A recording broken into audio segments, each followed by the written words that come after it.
Un changement immanquable chez Marlène Schiappa. Après avoir été secrétaire d'État chargée de l'égalité femmes-hommes, puis ministre déléguée chargée de la citoyenneté lors du premier mandat d'Emmanuel Macron, la femme politique occupe désormais le poste de secrétaire d'État chargée de l'économie sociale et solidaire et de la vie associative au sein du gouvernement Borne. Une rétrogradation dans l'ordre protocolaire mais qui ne la gêne aucunement.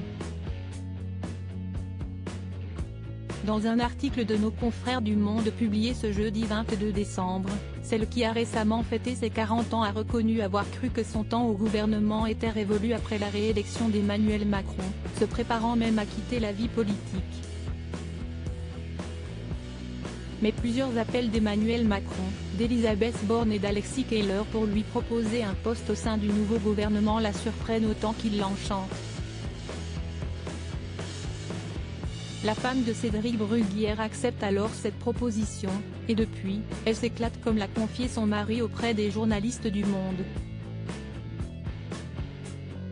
L'ex-secrétaire d'État qui était très proche d'une autre ministre admet être moins dans la lumière médiatique et politique, mais se satisfait de rester populaire au sein de la société. Confiant également avoir vieilli aux journalistes, Marlène Schiappa a révélé surtout avoir retenu les leçons de ses expériences passées et ne compte plus reproduire les mêmes erreurs qui ont pu lui porter préjudice à plusieurs reprises auparavant. Marlène Schiappa, Nicolas Sarkozy. Ces politiques qui ont renoué avec leur ex. Marlène Schiappa, les secrets de son retour au gouvernement. Comme évoqué précédemment, le retour de Marlène Schiappa au gouvernement était totalement inattendu, pour elle comme pour ses proches.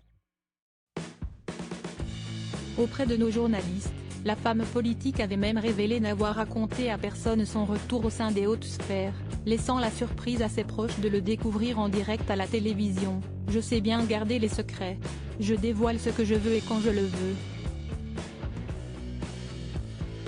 Même mes parents ne savaient pas que j'allais être nommée », a-t-elle révélé, avant de poursuivre. « Seul mon mari et ma sœur étaient au courant. Ça a été une surprise de le découvrir sur BFM pour mes amis. Une surprise qui permet à celle qui soutient Emmanuel Macron depuis ses débuts de s'épanouir pleinement dans sa fonction aujourd'hui. Crédit photo, Jonathan Reboa Panoramique.